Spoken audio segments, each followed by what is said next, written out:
Believe it or not, the most wanted criminals are walking among us every day. Giovanni Motisi, a top hitman for the infamous Corleonese group, has taken many lives, while Venezuela's most wanted man, Hector Rusthenford Guerrero Flores, alias Nino Guerrero, turned prison into his playground, hosting parties and welcoming visitors at will. Now, while you may not find it very shocking that mafia bosses do this, what will surprise you is that despite all of these men are not behind bars. So who are these hardened criminals that the FBI cannot arrest, and why? Starting with our list, we have Semyon Mogilevich.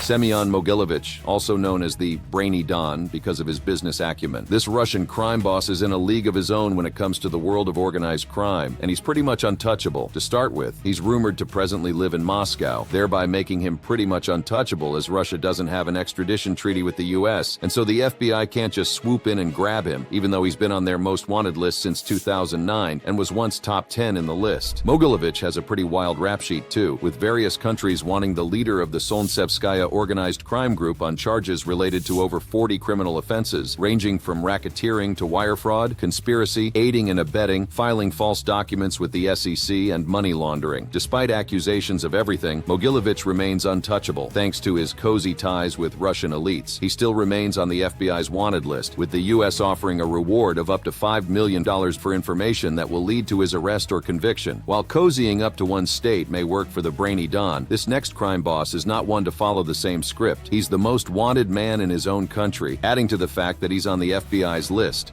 Nemesio Oseguera Cervantes El Mencho. Nemesio Oseguera Cervantes, better known as El Mencho, is the big boss behind the Cartel Jalisco Nueva Generación, CJNG, one of Mexico's most dangerous and powerful drug cartels. Born into poverty in Mexico, El Mencho, after being deported back to Mexico, worked for the Milenio Cartel, where he later rose to the top of the organization and founded the CJNG after several of his bosses were arrested or killed. As for his legal troubles, El Mencho has been indicted in the U.S. since 2014 for a laundry list of drug trafficking charges. He is the most wanted person in Mexico and one of the most wanted in the U.S. with the U.S. government, as well as the Mexican government, offering $10 million and MXN $30 million respectively for information leading to his arrest. Still wondering how he hasn't been captured yet? Easy. This crime boss literally has a couple of states in Mexico under his dark influence. He is believed to not stay in one place for long, traveling across several mountains and rural areas to escape arrest. While El Mencho's history has always shown close ties with the criminal underworld, no one would predict an Olympian to be a top member of the criminal world. Ryan James Wedding. In 2002, Wedding was the pride of his nation when he represented Canada snowboarding at the Winter Olympics. Fast forward to 2024. In a strange twist, he's allegedly cutting a different type of snow, the bad one. Prosecutors allege that Wedding, after his sports career, has been running a pretty sophisticated drug trafficking operation, moving hundreds of kilograms of cocaine from Colombia through Mexico and into Southern California. From there, the drugs spread all over the US and Canada. Wild fact, Wedding and his partner Andrew Clark didn't just stop at drugs. They allegedly had people killed to protect their operation. In one incident, they reportedly ordered the murders of 2 members of an Indian family in Ontario over a drug shipment that had gone missing. In September 2024, the U.S. issued an arrest warrant for Wedding, with the FBI including him in their wanted list. They're coming at him with a list of varied charges, from drug trafficking, running a criminal enterprise, murder, and even attempted murder. Additionally, the FBI has placed a $50,000 reward for persons who can provide information that would potentially lead to the arrest or conviction of Wedding. While Wedding seems to be escaping prison, our next crime boss doesn't let prison stop him from growing his criminal organization. Nino Guerrero. Guerrero is the founder of Venezuela's most notorious gang, the Tren de Aragua, and he has a criminal resume dating as far back as 2010, when he was first arrested for dealing stolen goods and drugs. He has been convicted and thrown in jail many times, but has always managed to escape from prison. But the craziest part has been the fact that being in prison didn't slow him down one bit. Instead, he built an empire. In 2017, Nino was sentenced to serve a 17-year stint at the Tocoran prison, where he had converted into his little kingdom. He built himself a 2-story house inside the prison with luxuries like a swimming pool, baseball field, discotheque, restaurants, and, get this, even a zoo. He had visitors coming in and out, living the high life, all while technically being behind bars. However, in 2023, Venezuelan authorities decided to crack down. They launched a massive security operation inside Tocoran, with at least 11,000 police and military personnel sweeping the place. But they didn't find Guerrero or any of the other top leaders. Word on the street is that Tren de Aragua's leaders had cut a deal with the government and slipped out just days before the big raid, and Guerrero's whereabouts till today remain a mystery. Next, we have the Sicilian Mafia's Giovanni Mottisi.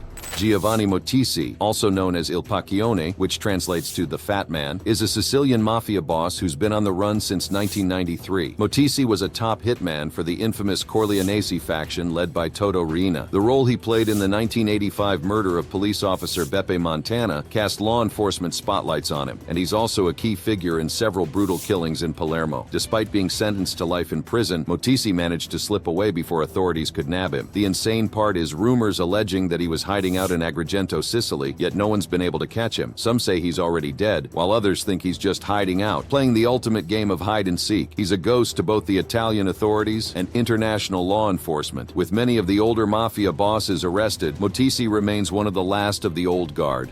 Rafael Caro Quintero. Rafael Quintero is practically a legend in the Mexican drug world, and not in a good way. This guy co-founded the Guadalajara Cartel in the late 1970s and was a major player in the drug trade, smuggling tons of marijuana into the U.S. Quintero is, however, infamous for something even darker: the 1985 kidnapping, torture, and murder of U.S. DEA agent Enrique Kiki Camarena, a crime that sparked one of the biggest manhunts in Mexican history. After these killings, Quintero fled to Costa Rica, but was arrested later that year and extradited to Mexico, where he was sentenced to 40 years in prison for murder. However, after serving 28 years, Quintero was unexpectedly released in August 2013 when a state court ruled he had been improperly tried. But the very next day, under pressure from the U.S., a Mexican federal court issued a new arrest warrant. He wasn't just wanted for drug trafficking anymore, and the 1985 murders were still on the table. Quintero remained a fugitive, hunted across Mexico, the U.S., and other countries. The U.S. even put a $20 million bounty on him, the highest reward for anyone on the FBI's 10 most wanted list. Our next crime boss is a woman. Yes, you heard it right. She's Ruja Ignatova. Ruja Ignatova, aka the Crypto Queen, is probably the most unexpected crime boss on this list. Instead of drugs or guns, her empire was built on fraud, specifically a cryptocurrency scam called OneCoin that swindled investors out of billions. Ruja launched OneCoin in 2014, marketing it as the next big thing in crypto. In reality, it was a massive Ponzi scheme that took in over 3.5 million victims from all around the world. She was living the high life, luxury cars, private jets, and million-dollar penthouses until it all came crashing down in 2017 when the U.S. authorities caught wind of her scam and filed charges. Ignatova founded and ran one of the largest Ponzi schemes in history, peddling a fake cryptocurrency called OneCoin and raking in billions of dollars from her victims. Instead of facing the music of her actions, Ruja disappeared, vanishing into thin air just as law enforcement closed in. The last anyone heard of her was when she boarded a flight from Bulgaria to Greece. Since then, nothing. Poof. Some say she underwent plastic surgery and assumed a new identity, while others think she's hiding out in Russia or Dubai. The U.S. government is offering $5 million for information leading to her capture, but so far she's been one step ahead of everyone. Like a true queen of deception, this next crime boss managed to escape the FBI, but not how you'd wish. Pasquale Barbaro. Pasquale Timothy Barbaro, part of the infamous Calabrian Mafia family, is a perfect example of how the criminal underworld eats its own. Born into a family with deep roots in Sydney's underworld, Pasquale seemed untouchable for a long time. Pasquale dodged death in 2015 when he survived a targeted shooting, but surviving didn't mean he was safe. Rumors went around that he had broken the Mafia's code of silence, or maybe he had too many enemies in the drug world. Either way, he wasn't going to last long. In 2016, Pasquale's luck ran out as he was gunned down in Earlwood, a Sydney suburb, by the Rebels bikie gang. The irony is that Pasquale wasn't taken down by law enforcement, but by the very underworld he thought he could control. Next on the list of elusive crime dons is one whose origin remains surprising, as he is the son of a police officer, Dawood Ibrahim. Dawood Ibrahim is one of India's most notorious figures, a mob boss, drug lord, and a man even his government has been after for years. He runs the D Company, a massive organized crime syndicate that he started in Mumbai back in the 1970s alongside his brother. What's actually surprising about Dawood is that he wasn't born into a crime family. He actually grew up in a Konkani Muslim family in Maharashtra, and his father was a head constable in the Mumbai police. Quite the twist, right? In 2003, Dawood was officially labeled a global terrorist by both India and the U.S., with a whopping $25 million bounty on his head for his suspected role in the 1993 Bombay bombings. He's been ranked high on most wanted lists too, hitting number 2 on the FBI's World's 10 Most Wanted Fugitives in 2011 and 4th on Forbes' list of notorious criminals. Though he's reportedly living in Karachi, Pakistan continues to deny this. Recently, Pakistan even put Dawood on a sanctions list, alongside 87 others, likely to dodge financial penalties from the FATF. Meanwhile, the Indian government has been selling off off his properties back home. In 2020, they auctioned 6 of his properties in his ancestral village, and back in 2017, they sold 3 more, including a well-known restaurant in Mumbai. Dawood may be on the run, but his shadow still looms large over India's criminal underworld. Up next is a fentanyl trafficker for a notorious cartel, Liborio Nunez Aguirre. Now, this guy in the cartel world is known as Karateka, and he's one of the big players in the Sinaloa cartel, responsible for moving tons of fentanyl across the U.S. border. And we're talking big numbers here. In one deal alone, he negotiated 70,000 fentanyl pills and boasted he could send 500,000 pills in a single shipment. The DEA has been all over this case, even managing to seize some of the drugs. But when it comes to Karateka himself, that's a different story. Despite a $1 million reward for his capture, the authorities just can't seem to get a hold of him. He's like a ghost, dodging them at every turn. So for now, he's still out there. How long he can keep this up is anyone's guess. But as of now, he's still giving the DEA and FBI the slip. Next, still with links in the Sinaloa cartel, we have Chuen Fat Yip.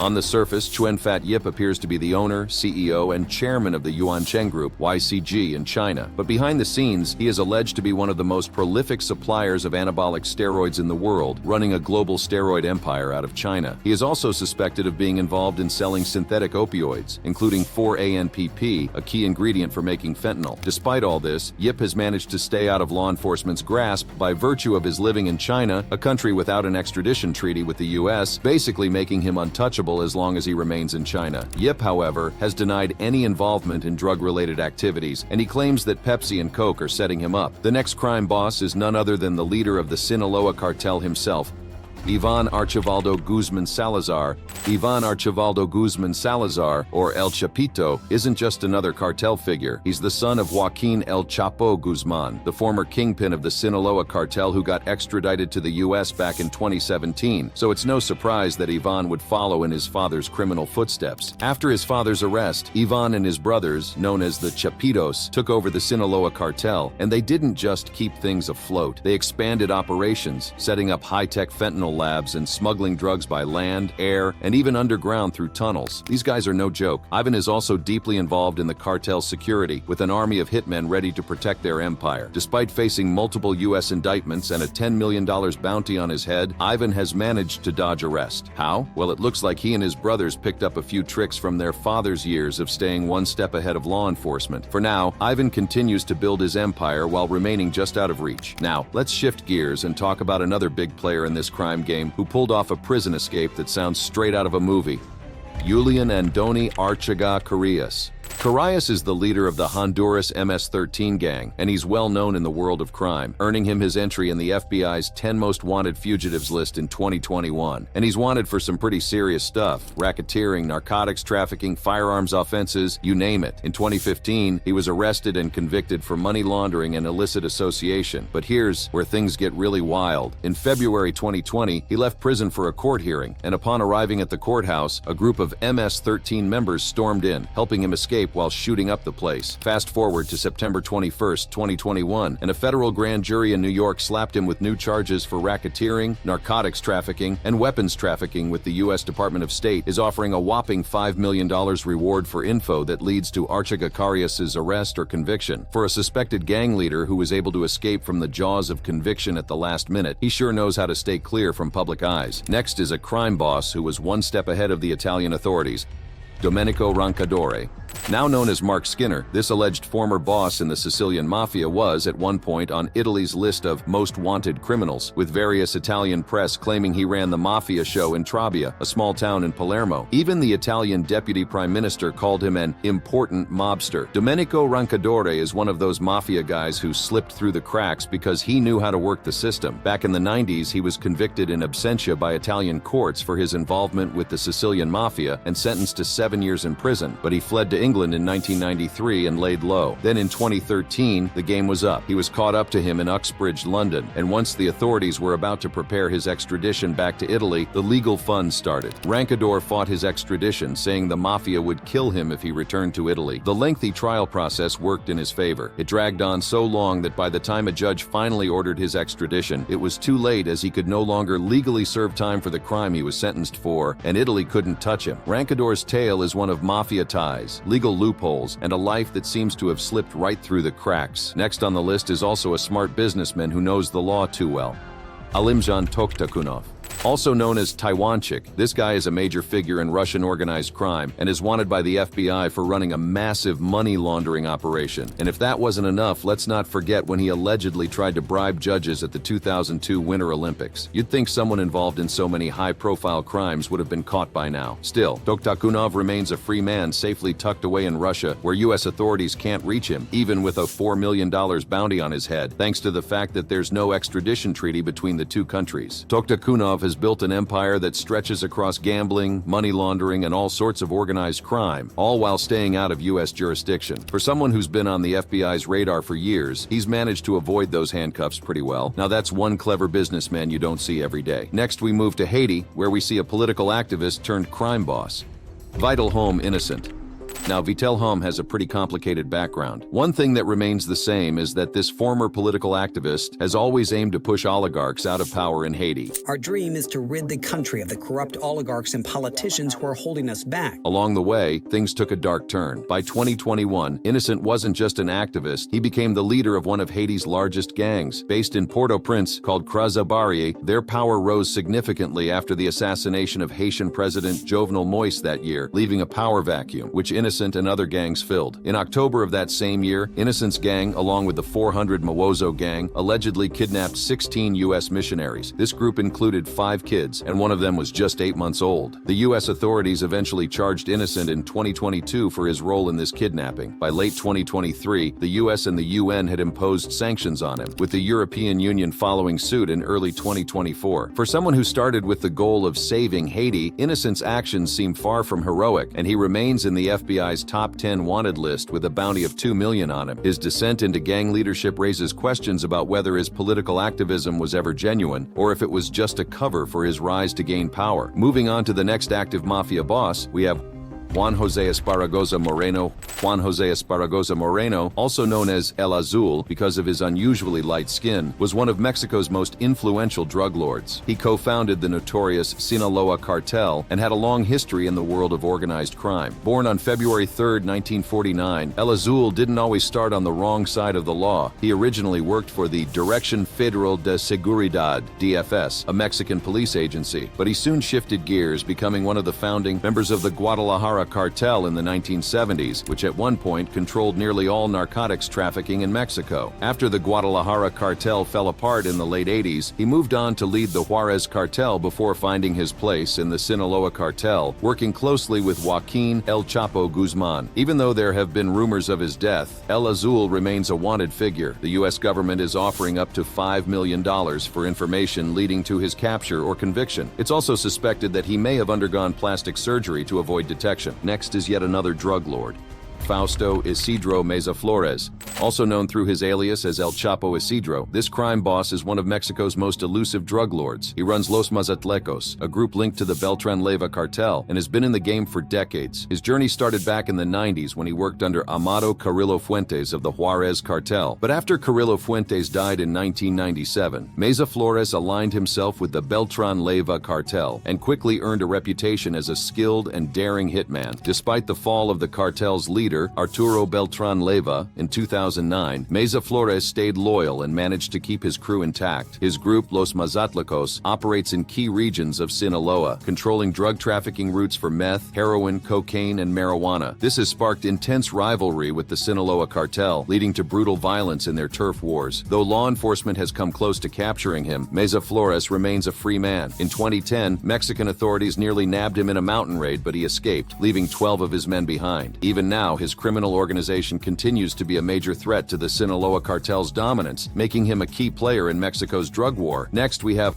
Liborio Barney Belomo. Liborio Barney Belomo is a shadowy figure in the world of organized crime, making it nearly impossible for the FBI to pin him down. Born in 1957, he's the current boss of the Genovese crime family, one of New York's most powerful mafia clans. Belomo has been deeply involved in mob activities since the 70s, rising through the ranks to become acting boss in the early 90s after the indictment of Vincent the Chin Gigante. Despite facing numerous charges over the years, including racketeering, murder and extortion, Bellomo has managed to evade long-term prison sentences, often taking plea deals or having charges dropped. His ability to operate discreetly from prison or the shadows has made him a particularly slippery target for law enforcement. Even after serving time for various crimes, he retained significant power within the Genovese family. Bellomo's low-profile leadership style keeps him out of the spotlight, frustrating authorities as they struggle to bring him down. And for our last mafia boss from one of the main mafia families, we have Domenico Cefalu.